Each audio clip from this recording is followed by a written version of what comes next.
చెప్పదండి.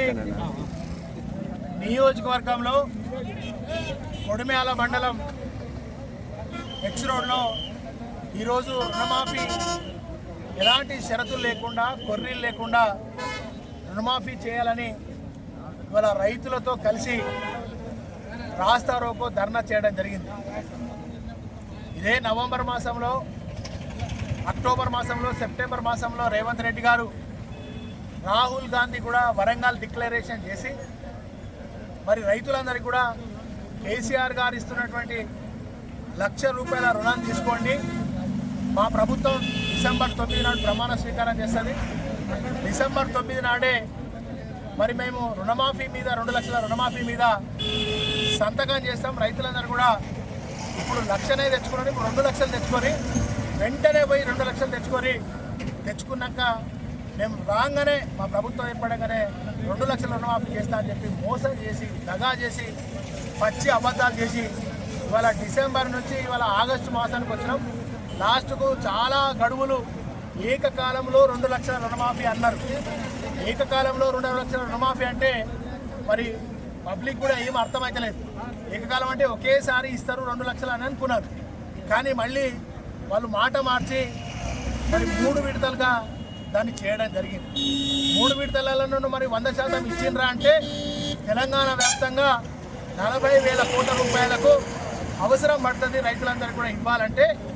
మరి 40 లక్షల మందికి 40,000 కోట్ల రూపాయల నిధులు సమీకరణ చేస్తామని చెప్పి ఆ తర్వాత 40,000 కోట్లు కాదు, ఇలా రేషన్ కార్డు తీసేయాలి, వైట్ రేషన్ కార్డు పెట్టాలి, ఆధార్ కార్డు చూడాలి అని రకరకాల కొర్రీలు పెట్టి మళ్ళీ 31,000 కోట్లకు తీసుకొచ్చింది. నిండు అసెంబ్లీలో మరి 18,000 కోట్ల రూపాయలను విడుదల చేస్తున్నాం అని నిండు అసెంబ్లీలో ఇదే భట్టి గారు, ఇదే రేవంత్ రెడ్డి గారు, ఇదే ఉత్తమ్ కుమార్ రెడ్డి వీళ్ళందరూ కూడా చెప్పడం జరిగింది. మరి అటువంటి అది మళ్ళా చివరికి మరి ఇచ్చే సందర్భం వచ్చే వరకు 17,900 కోట్ల రూపాయలను విడుదల చేసినాం, అందరికి ఇస్తున్నామని చెప్పి మరి ఆ 17,000 కోట్లన్న ఇలా ఇచ్చిండ్రా అంటే 17,000 కోట్ల రూపాయలు కూడా ఇవ్వలే.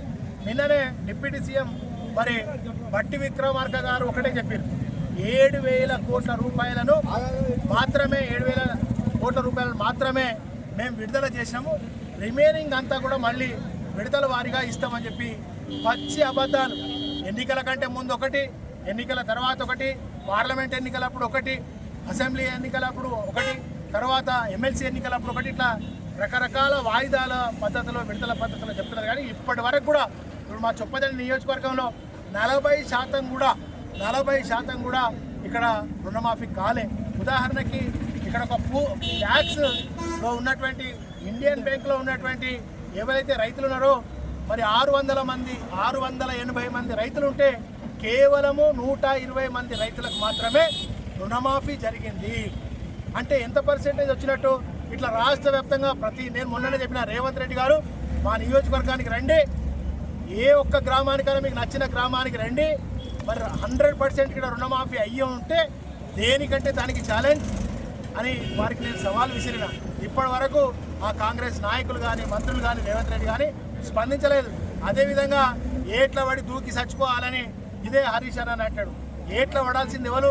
రుణమాఫీ చేయని వాళ్ళు, రైతు భరోసా ఇయ్యని వాళ్ళు, తులం బంగారం ఇయ్యని అటువంటి వాళ్ళు, 4,000 పెన్షన్ ఇయ్యేటువంటి వాళ్ళు ఏట్లో దుంకి చచ్చిపోవాలి. ఎవరు మరి ముక్కు నేలకు ఎవరు రాయాలి? అలా ఇవాళ రేవంత్ రెడ్డి మరి ముక్కు నేలకు రాసి రాజీనామా చేసి తెలంగాణ ప్రజలకు క్షమాపణ చెప్పి మరి ఆయన పక్కకు జరగాల్సినటువంటి అవసరం లేదు. ఎందుకంటే చాతగాని అసమర్థ సీఎం, ఇలా రైతుల వ్యతిరేక సీఎం కనుకనే ఇవాళ ఇన్ని రకాల రైతులను ప్రజలను తెలంగాణ ప్రజలందరూ మోసం చేస్తూ ఉన్నారు. కనుక భారత రాష్ట్ర సమితి పక్షాన ఇవాళ డిమాండ్ చేస్తూ ఉన్నాం.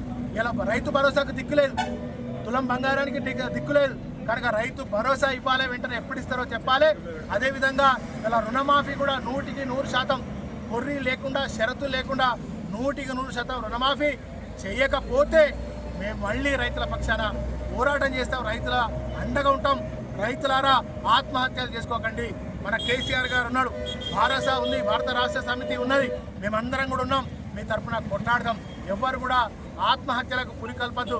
మళ్ళీ గత 10 ఏళ్ల కింద ఉన్న కాంగ్రెస్ పాలన ఎట్లయితే కరెంటు లేని, రైతు బంధు లేని, కళ్యాణ లక్ష్మి లేని, ఇవన్నీ లేని ఎట్లయితే తెలంగాణ ఉండేనో, నీళ్లు లేని తెలంగాణ ఉండేనో, సేమ్ కాంగ్రెస్ వచ్చిన తర్వాత మళ్ళీ 10 ఏళ్ల కింది పాలన తిరిగి వచ్చినట్టుగా ఇవాళ ప్రజలందరూ కూడా భావిస్తారు. మళ్ళీ ఆత్మహత్యలు అవుతా ఉన్నాయి.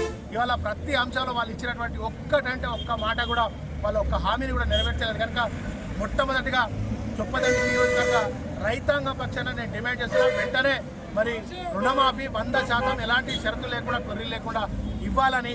ఇవ్వని పక్షంలో తెలంగాణ రాష్ట్ర వ్యాప్తంగా మరి ధర్నాలు, రాస్తారోకాలు ప్రజల తరఫున రైతాంగ పక్షాన పోరాటం చేస్తాం. రేపు కూడా అన్ని మండలాలలో మరి నిరసన కార్యక్రమాలు ఉన్నాయి, అవన్నిటిని కూడా విజయవంతం చేస్తాం.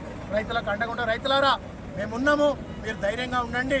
ఎలాంటి ఆత్మహత్యలకు పురికొల్పబడద్దని, కరెంట్ వచ్చేదాకా, నీళ్ళు వచ్చేదాకా, రైతు బంధు భరోసా వచ్చేదాకా, రుణమాఫీ అయ్యేదాకా మేము వెన్నంటి ఉంటామని చెప్పి తెలియజేస్తూ మరొకసారి రేవంత్ రెడ్డి డిమాండ్ చేస్తాను. ఖబర్దార్ రేవంత్ రెడ్డి, అభ్యంతరం ఎక్కినటువంటి రేవంత్ రెడ్డి, ఇవాళ రుణమాఫీ చెయ్యి. నీకు దమ్ముంటే, రైతుల మీద నీకు ప్రేమ ఉంటే, చిత్తశుద్ధి ఉంటే, నీకు చాతనైతే మాటలు పూటలకు దాటుడు కాదు. మరి పూటకో మంత్రి పూటకో మాట మాట్లాడతాడు, మరి ఆయన మనిషికో మాట మాట్లాడతారు. రైతు బంధు పూర్తి చేసినామని అంటాడు, తుమ్మల నాగేశ్వరరావు మొత్తం పూర్తి చేసినామంటాడు. అదేవిధంగా నిన్న కూడా మరి బట్టేమో 7,000 కోట్లు ఇచ్చినామని అంటాడు. మనిషికి ఒక మాట, పూటకొక తీరుగా ఇవాళ కేంద్ర మన ఈ యొక్క రాష్ట్రంలో ఉన్నటువంటి మంత్రులు, ముఖ్యమంత్రి పాత్ర ఉంది. కనుక వెంటనే నిజాలు గ్రౌండ్లకు రండి. మీ మంత్రులు, మీ ఎమ్మెల్యేలు ఏం చేస్తారు?